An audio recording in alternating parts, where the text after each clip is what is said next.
You're working on something, you look up at the clock, and it's midnight, and you swear that it's still 9 o'clock, right? So that's what flow is all about. It's about getting in the zone. And although flow doesn't guarantee 100% being more productive, what does happen in flow is your creativity explodes, and you feel very, very fulfilled. You feel satisfied. You feel engaged. You become part of this environment, whether you're developing something new, you're coaching someone, you're playing a sport, whatever it is, that you essentially become focused on that and nothing else. And if you can get there, it's an amazing feeling.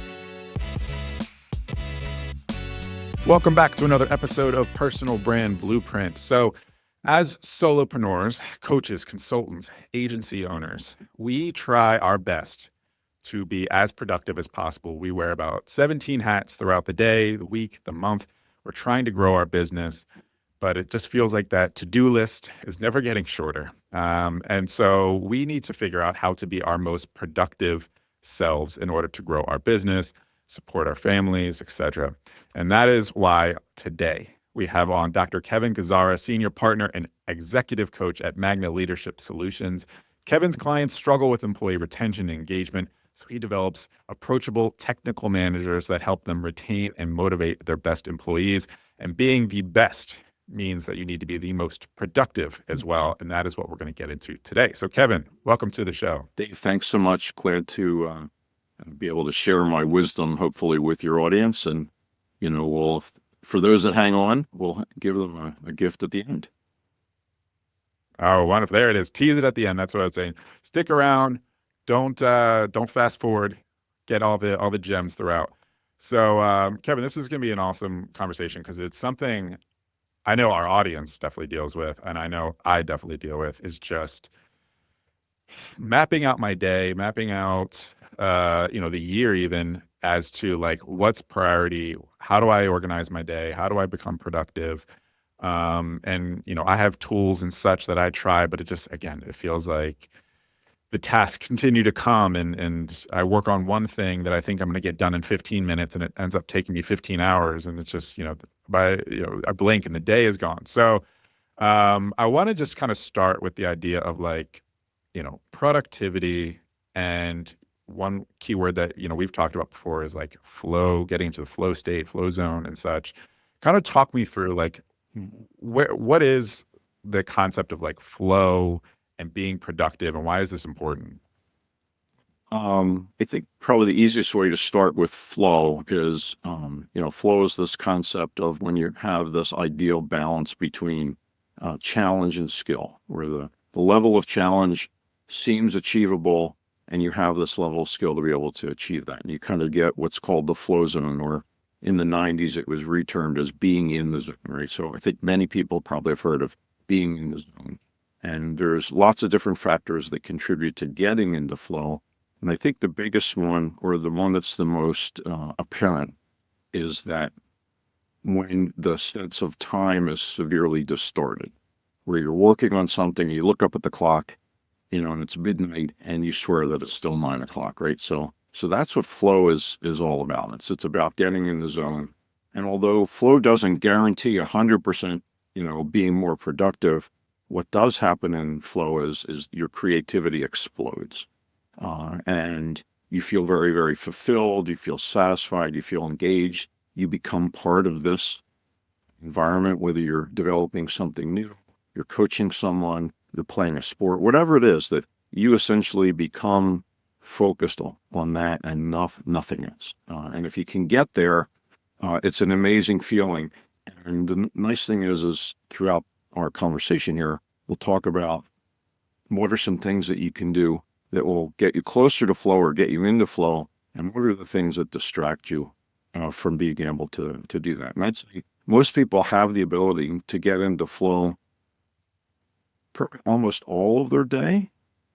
They just don't structure the day in a proper way in order to be able to achieve that. And we'll talk about, what are my tips and tricks to do that. So at the end of the day, you're feeling fulfilled, you're feeling engaged, you're feeling productive. You've accomplished what you've set out to do. And, life is just great when you can do that. You have to be deliberate about it. You just can't just kind of Yeah. go into the day and hope that it's going to happen. Yeah. This flow zone, I can definitely relate to, because there's certain tasks that I do throughout my day that just feels like homework. I'm kind of drudging through it. And then there are certain tasks or projects that I do. And as you mentioned, I blink and it's, midnight in a good way. And those are usually more the creative things. Like I'm in website design and development. You throw me into building out a website and I'm locked into every pixel and like making tweaks and all this kind of stuff. And before I know it, it's like, all right, I've built the website, but it's been, 24 hours and I haven't even come up for air. But I love it. I come out of it feeling fulfilled. So I can definitely relate. Okay, we want to talk about how do we map out our day in order to allow ourselves to get into the flow zone. But I first want to kind of go back and talk about your kind of brand origin story. How take me back to day one. How did you kind of get into this concept of flow zone and leadership management, and the kind of origin story of Magna Leadership Solutions? Um, you know, um, I would say probably, I did all my undergraduate work in engineering and business, right? So I have a very analytic mind. And then when I did my MBA, and ultimately went off and did my all my doctoral work in organizational leadership, and that's really been my passion. I spent almost 30 years in industry. I spent first 10 years working for a company called Transamerica de Laval, made heavy equipment and so forth. Did lots of different things there. But my last 18 years in the industry was at Intel. Fantastic place to work. I was a program manager, I was a product manager, I was a general manager for a small division for them. I was doing a lot of the technical stuff, managing software teams, development teams, and different ships and boards and those kind of things. Fantastic. Mhm. Learned a ton there. Engineering helped, as well as kind of my background around building great teams. But what I found was that I loved developing people. I loved teaching the classes. So Intel has something called sabbatical. Every 7 years, they give you 2 months to take off and refresh. Right? You leave your computers, your phones, and everything. Somebody takes over your job to kind of fill in, and then you get to go do whatever you want. And typically, when you come back from sabbatical, that's a great opportunity to do something different. And when I came back from my first sabbatical, I had been doing a lot of volunteer work. When you get to a certain level in Intel, you have to do 40 hours a year of training and teaching. So I was starting to teach communication classes or meetings, how to optimize meetings, systems thinking, all these things. And I found out I really loved doing that. So when I came And back, is this because you mentioned like you were working with developers and on the technical side, and you were very analytical minded? right, Was it just a natural progression to be like, I'm already thinking in systems, and now something that is typically doesn't have an organized process to it, let me like inject my systems thinking into it?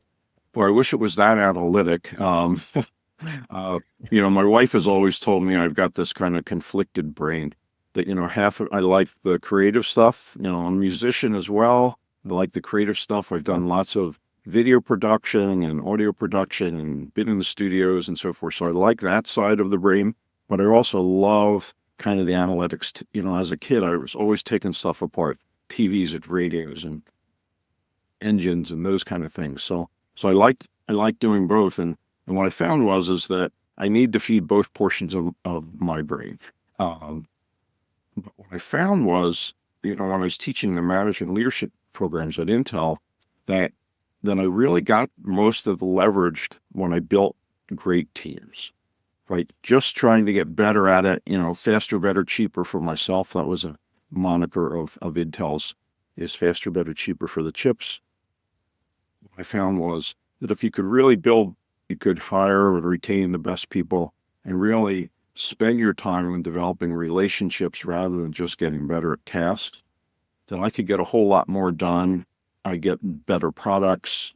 People would be more engaged. I spent less time dealing with all the administrative crap that you have to do with as a manager. And by doing that, I thought, boy, there's probably some good scientific proven methods in order to build teams and build managers and leaders. So that kind of drove me into, I did all my doctoral work back in the 90s and early 2000s. That kind of drove me into doing that. And so when I came back from sabbatical, I was offered the opportunity to manage Intel University.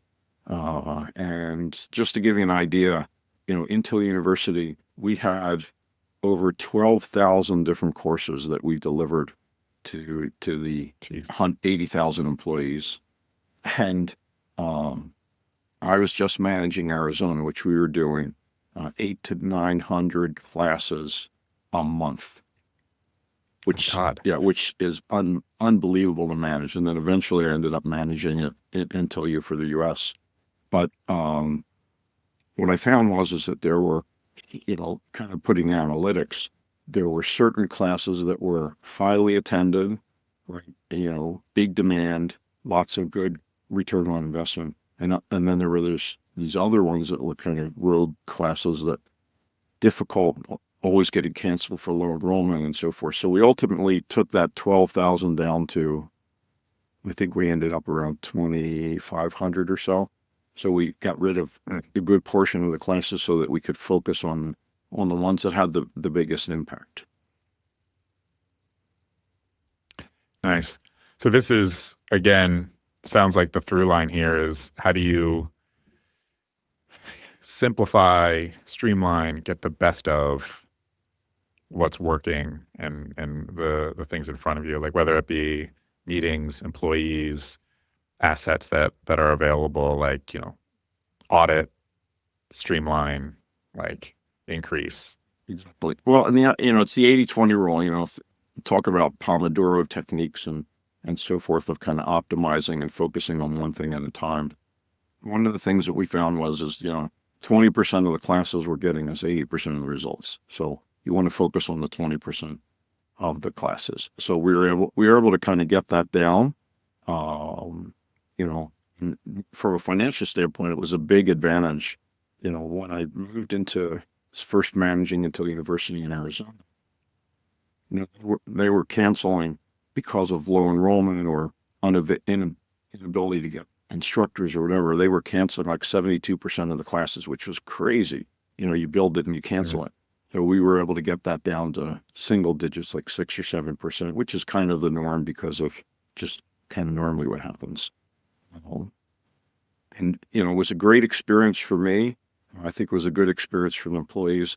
But after I'd managed Intel University, they offered me opportunity to manage Intel's management leadership development programs for the first and midline managerial programs. And that's what I did for the last 8 years before we left Intel in 2007. And I had a personal goal of I wanted to retire at 50 and then go give back. Right. So when I was able to do that, I desperately tried to get Intel to fire me or give me a package or something, but didn't happen. So we picked a date, and myself and two of my colleagues, we left the corporate world to go work with smaller companies that didn't have, $10 million budgets, and to help them develop their leaders. And that it'll be 18 years in June. Every year has been better than the last. I've worked with different partners throughout, business partners, and we've been able to help organizations, build the kind of leadership that allows them to get their leaders as well as their people kind of in this zone that we're talking about, get them productive, get them engaged. And I guess the real way you can tell if you're in the flow zone is at the end of the day, like you had mentioned about doing web development, you're completely exhausted and you want to come back and do it again, right? That's the difference between, kind of being overworked and overstimulated, right? So you want to be overstimulated in the zone. When you're overworked, you're exhausted and you never want to do it again. That is not flow, where it just feels like you're bowling through everything. Hey, Blueprint fam, if you're enjoying today's episode and finding my guest insights valuable, then you'll definitely want to subscribe to the Personal Brand Blueprint podcast as we drop weekly guest interview episodes just like this one. And on that note, you obviously also see firsthand how powerful being an effective guest, like the one you're watching on this episode right now, can be at attracting qualified, interested leads directly into your sales funnel. But I know what you're thinking. You want to get into guest podcasting, but starting feels confusing and overwhelming. What equipment do you need? And how do you look and sound great? And how do you turn listeners into leads? I know this because so many of my guests had these exact problems in the past. And that is why I created the Podcast Guest Mastery Blueprint. It's a simple but powerful breakdown on everything you need to look, sound, and convert great as a podcast guest. Everything from how to set up your recording area to what equipment you need to look and sound great on camera, and what to say on podcasts to stand out, be memorable, and earn the audience's trust. And then that one key strategy to turn listeners into leads. I'm telling you, this isn't just another checklist. This is a step-by-step blueprint to make sure you look, sound, and present your best on podcasts so you can convert that attention into leads and ultimately new business. I honestly was thinking about selling this for like $97, but I'd rather give access to this guide to my Personal Brand Blueprint podcast audience for free. So if you are ready to become a sought-after podcast guest and use it to generate leads and build your personal brand, and grab your copy of Podcast Guest Mastery Blueprint at davepoly.com/podguestblueprint. You can find the link to that in the show notes below. Again, that's davepoly.com/podguestblueprint and start turning podcast interviews into business. Again, it's completely free for being a loyal listener, so definitely check it out. Cool? All right, let's get back to the conversation. So when you were in this process of kind of like applying the way your mind works towards like optimization essentially, what were some of the commonalities that you saw with like getting the most from an employee? What were some of the commonalities you saw in terms of like where people were going wrong? Well, I think if I look at people, I kind of put them in two categories. They're either a raft or you're a kayak, right? I think most people are rafts, right? That they throw the raft into the river and currents kind of take them wherever and bounce off of the side of the banks and the rocks and so forth. And if you eventually get to the other end of the river, hopefully there's not a waterfall there. And when you get off and you continue your life to the next river where you find another raft to throw it into. In contrast, if you really think about yourself as a kayak, you've got that oar. It's a little bit more work. The difference is that you can get down the river much faster. You can get down the river without running into the big rocks. You can get into the river where you feel some control, but it takes a little bit of work, right? It's not a ton of work, right? Because the kayak, if you structured yourself and your experience, your background, your knowledge, the things that you're an expert in, if you structure it that way and think of that as the kayak, you can get to the next river 2, 3, 4, 5x what you could do as the raft, and then you can explore a whole lot more rivers in the future. The thing is people get very, very comfortable being on the raft because it's kind of taking them, and they're kind of moving in the right direction, but they're not getting there at the speed or getting fed in a way. I think overly exciting and overly stimulating. So first of all, you have to think of yourself: do you want to be a kayak or a river? And if you're going to be a kayak, you have to do at least a little bit of work, right? And the thing is if you put a really good system in place, that the work that you're going to do is going to be rewarding, and it's going to want to incite more to do more of that work.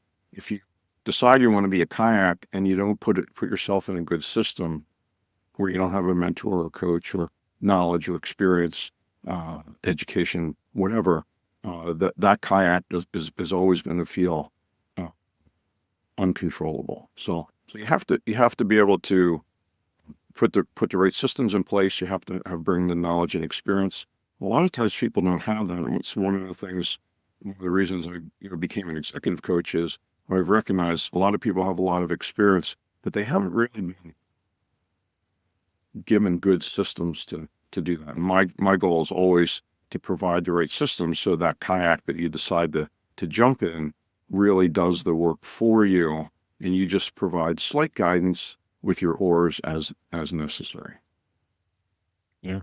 I want to talk about, you made the transition from, well, you had the conscious decision before, I guess, retiring or trying to be forced to be fired, if you will, from your, we'll say like comfy, um, W-2 position, your corporate job into your, the world of entrepreneurship. And, I'm sure maybe finances were a concern or whatnot. Maybe you're comfortable at that time, but I just know a lot of our audience has similar paths in the sense of like if they're currently coaches, consultants, small agency owners, but at one time they were service providers in a corporate job, Right. and they were supporting, the entity, but the support that was there for them made things comfortable. There was a paycheck coming. And then maybe the pandemic happened, or they made the conscious decision to leave and go do their own thing.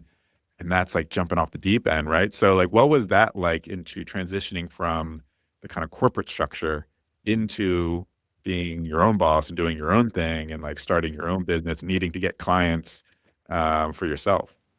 I've actually done a couple podcasts on like all the 7 Ps of being an entrepreneur. And that's probably beyond the scope of today, but I'll give you some tips. I'll give the audience some tips for them. Please. I was always a strategic planner. I had a great coach at Intel. I had wonderful mentors, and I had a 10-year plan. When I was 40, I knew that I wanted to do the second phase of my life. And one of the things that you have to do, I talk about in the 7 Ps, is you have to be financially ready to do that, right? So that you have to, I'd say I probably do a call with someone probably once a month, whether it's an ex-colleague or a colleague of a colleague, has left Intel voluntarily or involuntarily, and they want to do what I'm doing. So, for us every year, for the last 17 plus years, every year has been better than the last, which has been fantastic. When we left, I took 2 of my colleagues with me, Marlene Lundy and Dr. Ali Lakhani, to start at the Magna Leadership Solutions firm in 2007. And we planned that. We did a strategic plan. We made a decision. Intel was going through a lot of changes. The things that we were trying to get Intel to focus on, they were moving away from. We said, hey, if we can get management and the executives to kind of refocus back to where they should be, we'll stay. And if not, we've put this plan together of how to be successful. And we were unsuccessful of influencing the change at upper management. So on June 1st, 3 of us resigned, and we start. Next day we had a firm. But I'd say the biggest thing was, because of the planning. One thing is first thing I did is I got a financial advisor. And I've had my financial advisor for 30 years. He is absolutely amazing. So I always believe, hire people that have the expertise to help you. Don't try to do it all yourself, because there's only a certain amount of time. Although I like playing with finances, I know other people that have dedicated their life to doing it, is always. So that was the first thing. And Dave, I think one of the things I start when people say, hey, I want to, hire me. I just had this call a couple days ago from somebody. They got downsized from another organization that found me on LinkedIn, wanted to talk to me. And they said, hey, I just want you to hire me. Got lots of experience. And the first question I ask them is, well, tell me a little bit about yourself, right? And why I should hire you. Go through everything, experience and their backgrounds and everything like that. And at the end of the conversation, or the end of that several minutes, I'll ask them the same question of, okay, so will the next person I'm going to have the call with in an hour tell me that's different than you? And usually the response is, I don't know. So, and when I talk about your sustainable competitive advantage, your SCA, right? So what makes you different? Why should I hire you? Because people haven't really thought about that. They think, well, I've got education, I've got experience, so you could hire me. The problem is it doesn't, as you're talking about branding, it doesn't differentiate you. You know, and as an example, people would say, well, why would I hire you as a coach? There's a million coaches out there. Why would I hire you to do our leadership program? Um, and what I would tell them is, you have somebody, particularly if you're going to develop executive technical leaders, you have someone that has an engineering background. I can talk nerd for everyone, the bits and bytes, and I love that. I've spent my life, from an educational experience, 10 years of doing it for the corporate world, of developing leaders with a proven track record. And I don't think you're going to be able to find someone, and usually your sustainable competitive advantage isn't one thing, it's a combination. It's the engineering, that experience, knowledge, and proven results.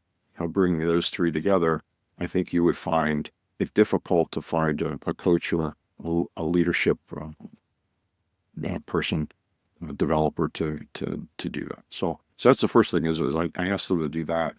And I think the second thing that I want them to think about is, what do by moving from the corporate world into being an entrepreneur, what's that costing you? What are you willing to What are you willing to invest, right? And getting the business up and running, you have to give yourself 18 to 24 months.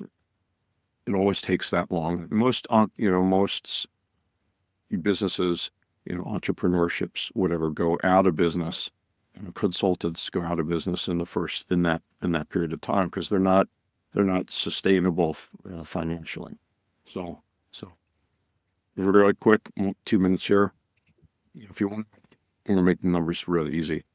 120,000 a year, or that's what you're making. And if you do that for two years, that you're not making that money. That's $240,000 that you've invested in yourself and your business.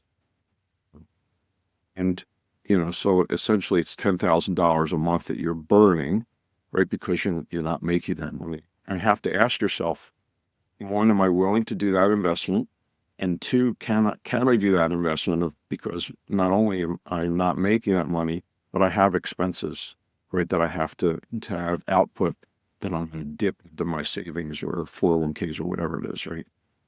So in addition to the 240 that you're not making, you're going to have additional expenses that you're going to have to take care of. So what I found is most people will say, I've got several months, like 2 or 3 months that I can, dip in, but after that, I really have the money to support kind of my, fixed expenses and variable expenses.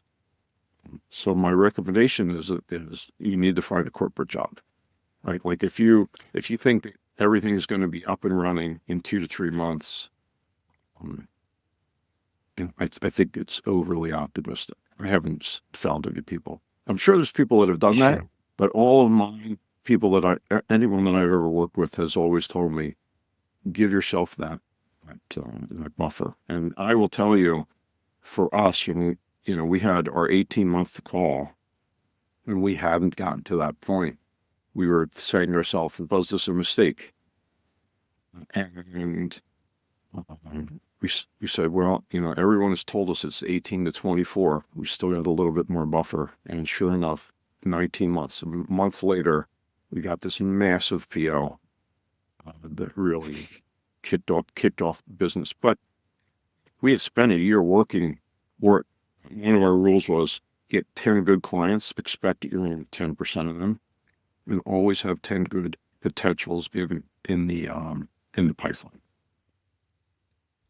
So sounds like, especially when you're making that transition from corporate to coach, consultant, agency owner, you have that window to really ensure you're getting off the ground. You have to kind of burn that rocket fuel as hard as possible early on to kind of lift yourself off the ground there. So let's kind of make that transition here. You need to make sure that you are being productive and that you are locked in on what you need to get done.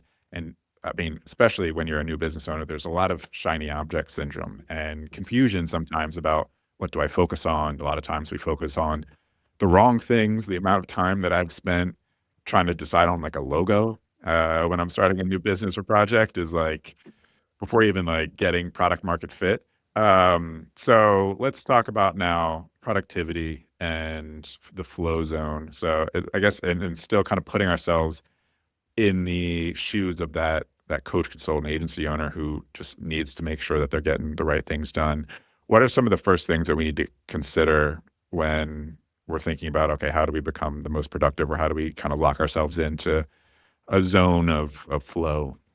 Yeah. So I think the first thing is, using the 80-20 rule, you have to realize that, particularly when you're starting an agency or consultancy, any kind of entrepreneurial business, what we want to do is we want to spend 80% of our time developing, whether it's new logos or websites or leadership content or new courses. That's what we want to do.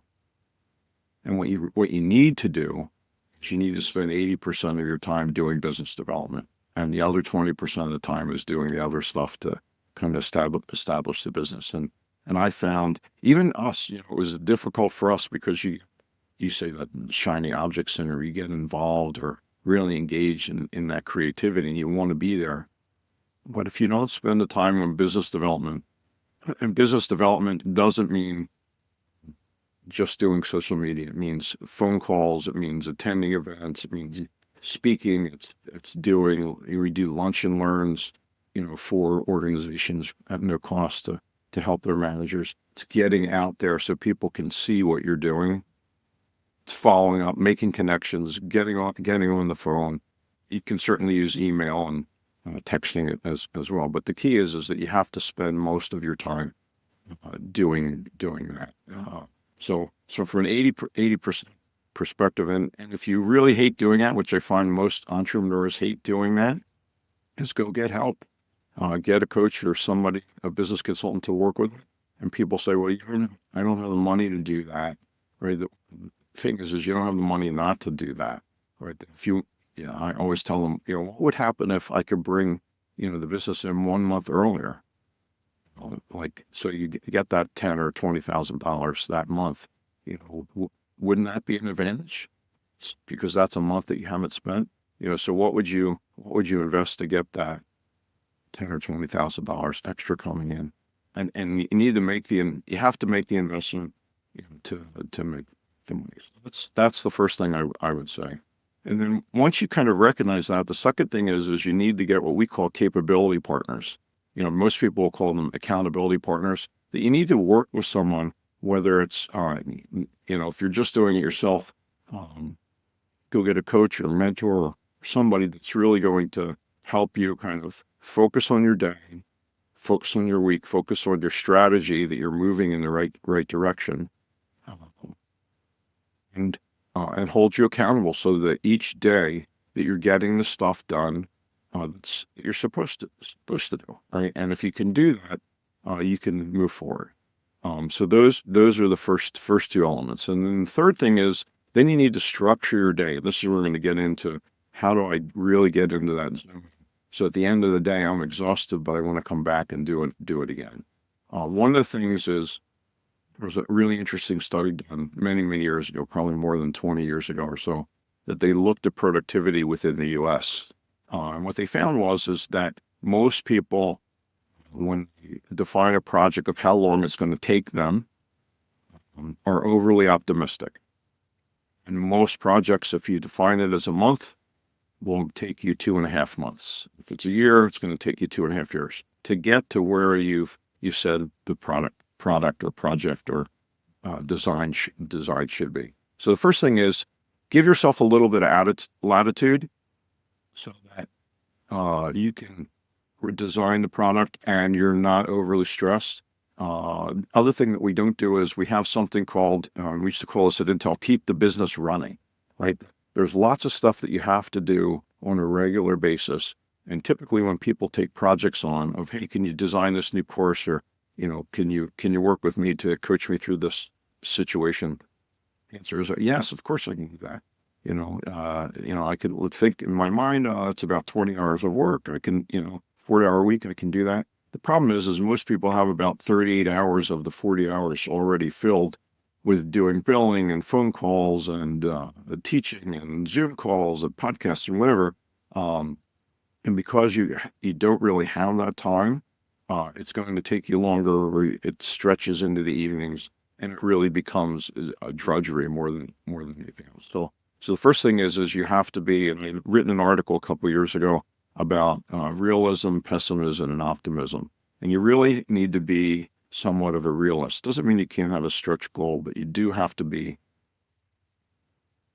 a realist. If you can do that, days get a little bit better. So make sure that you're not. So you always want to under commit and over deliver whenever possible. So that's the first thing. And the second thing, let's talk about how do you structure your day or week in such a way that you're continuously motivating, because you only have there's only a certain amount of willpower that you have. It's not an unexhaustible resource. When I found, so I was always challenged when I was managing an Intel. I had fantastic staffs, and I had this one staff, or these three individuals, all the same background, all the same experience, all the same personality kind of styles. And I'd walk into the cubicle and with my one staff member, he would say, boy, Kevin, I love working on tasks A and B. And I really hate C. It's just like I avoid it like the plague. And I thought, okay, that's interesting. And walk in the second cubicle and she would say, boy, I hate, Kevin, I really love working on B and C, but I just hate A, right? I don't like doing that. And the third one, likes working on A and C, but they hate B. I thought, well, that's really interesting. I'm wondering why it is. So for my doctoral dissertation, my hypothesis was that we all have a different balance of task types that we like to do. So if you look at task types, there's really three task types. There's routine tasks, doing the email and responses back, and doing the financials, and making just a phone call to check on things, all routine kind of things. The second one is around troubleshooting or problem solving, things that are kind of unpredictable, but you have to get them done in the moment. The customer calls you, this isn't working, or the website's down, or a client, if you're doing a coaching client where they've had this terrible experience with their boss and they need to make some really critical decisions. So you have these troubleshooting things that pop up. And the third type of tasks that we do are what's known as project tasks. And these are things that are known, particularly in the development world, where you have to get it done in a certain period of time. And you have milestones that you need to move towards in it. So what I found is there's 496 different mixtures of tasks that we do. And each one of us has one of those ideal mixtures. And the assessment that I'm going to give to the audience, they can take the assessment for free. This is what I developed for my doctoral dissertation, which was based on looking at the relationship between task balance, motivation, engagement, and flow, right? And what I found that I proved statistically that this is valid. So as you're structuring your day, each one of us has a different cadence for those tasks. So for me, I do routine tasks around 30 to 45 minutes. And then this little red flag goes off in my brain I want to go do something else, right? That's the indication you have to watch for it. Everybody's cadence is a little bit different. Troubleshooting, usually an hour and 15 to an hour and a half. Project work, hour and a half to 2 hours. So what I've done is, rather than what I would do in college, you lock yourself in the dorm room on Friday and you write that report, or you do that analysis or that project. And usually by the first 2 hours, you're off, getting something to eat or drink or making a phone call or doing something else to just kind of avoid it. What I recognized was that as you're structuring your day, you need to move from one task type to another. And typically what we do is we move from routine to a different routine to a different routine, or from one project to another project to another project. And because we get different levels of feedback, routine, you get lots of positive feedback, very low intensity, not overly meaningful. Troubleshooting, medium kind of feedback when it's all done, a little bit more intensity. And project work, when that website completely comes up and it's done, or that coaching that you've done where they've made that change, frequency is very, very low. The intensity is real high. And everybody's brain has a different need. And if you can figure out that need, which is what the assessment will do, and structure your day, then at the end of the week, you feel both really engaged. You feel like you've kind of been in the zone, and you want to come back and do it again, right? So you're not just dependent on willpower. So pretty simple, but nobody does it, or very few people do that. Yeah. No, I love that segmentation or categorization of the types of tasks, because I think, I have, I map out my day where I'll have like, here are the tasks I need to get done. And I'll just kind of go like, this time, like in the morning, I'll get these things done. And then in the evening, that's a longer thing. So I'll do that in the afternoon or whatever. But there's no like strategy beyond just kind of a gut feeling. So it's nice to see that, okay, there's actually like a structure that plays best with how you should structure your day. Is there, you mentioned the assessment and such. Is there, do different people have, should they have certain types of tasks in certain parts of their day? Is that different between people? Or do you find that like across all humans, we get better, we're more productive if we get these types of tasks done at this time of day, and et cetera? Well, I think if you read a lot of the strategy books, right, what they're going to tell you is identify the time where you have kind of the most energy. There's morning people, and for me, I'm an evening person, right? I get most of my best ideas usually after 9 o'clock, right? So 9 to 11 there's kind of magic time. And if I want to do creative kind of stuff, that's what I need to do. I think one of the other things that many of the books will talk about is you, in addition to be able to kind of structure, you also have to be able to do, first things first in order to get things done. So you want to, they always talk about tackling the most difficult tasks, when you have the most energy, right? So if you have to get, you're creating a proposal, and you have to get that out. You want to get that done first, right? Because you should align everything kind of to your strategic vision and your mission, values, and so forth. So you want to be able to do that.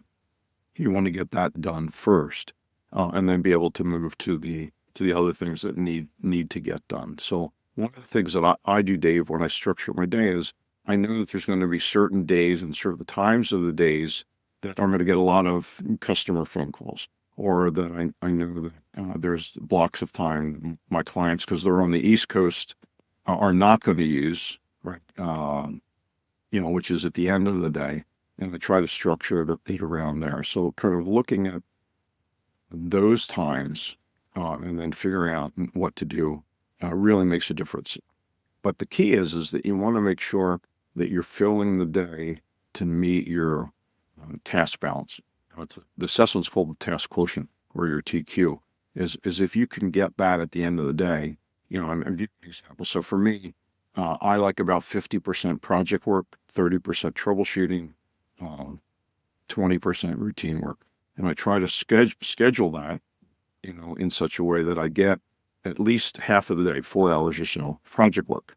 Now, you remember, I can't do more than 90 to 2 hours. So I never block anything more than 2 hours. And that allows me to get in the flow. The thing I will tell to the audience who's listening is if your average project engagement is about 2 hours and you're really in the zone, don't stop, right? That one of the things that the Pomodoro technique will tell you is you need to stop and take a break. Do not do that, right? Like if you're in the zone, just let it run, right? At some point in time where it's frustrating or you're thinking of something else, you're worrying about something, or you need to go get something to drink, whatever. That's the indication if it's time to go do a little, maybe you need to go off and do a little emails or respond back to that. So, and I'm working with one of my executives. I told him, you need to block your work time. And when the time is blocked, you need to have it automate. You need to turn the other systems off, the email and phones and so forth. And you say, well, what happens if somebody needs to get a hold of me and it's urgent? And here's the message I tell them to put on. It's like, hey, I am currently unavailable and working on some work projects or whatever the wording that works best for you. If this is urgent, I am going to be available at noon, East Coast Standard Time, and I will return your call or email then. If that sense of urgency is not sufficient for you, here's my cell phone number. Please text me, right? So, and what that's really done, it's allowed them to maintain that cadence of their project, routine and troubleshooting work.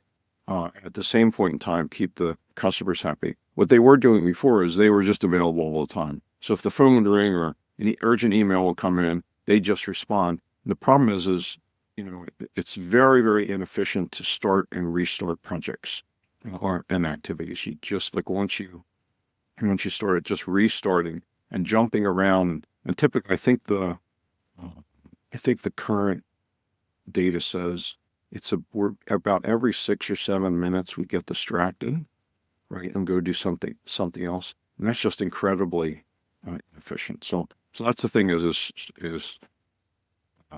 as a kayak, structure your day in such a way that somebody to hold you accountable. Don't overcommit. Remember, you have the 2.5 times multiplier. So it's going to take you. You're going to tell them it's going to take you an hour. Tell them it's going to take you 2.5 hours to be able to give that buffer. And then make sure you're paying attention to the red flags that are telling you need to go do something different. And if you can do that, not a ton of work. If you could do that I will guarantee you at the end of the day, at the end of the week, you'll be 1,000% more satisfied, and you'll want to come back and do more and more of that. That's the goal, right?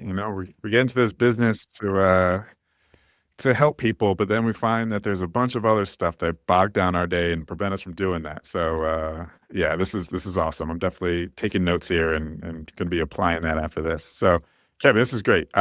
So you had mentioned a few times about this assessment. Where can people go to check this out?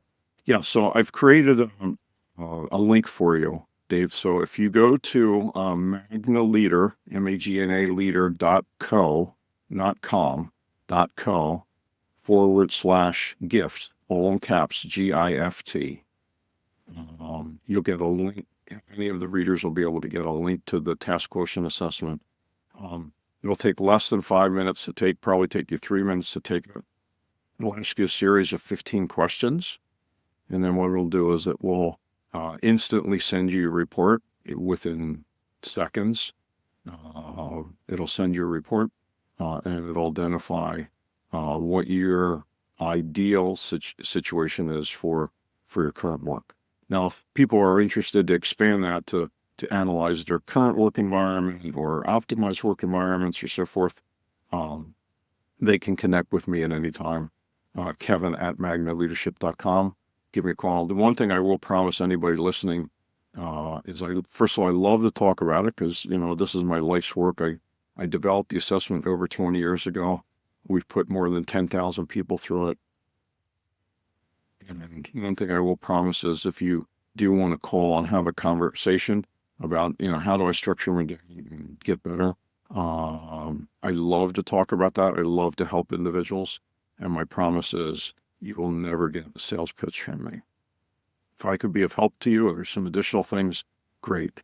But let's get your problem solved right now.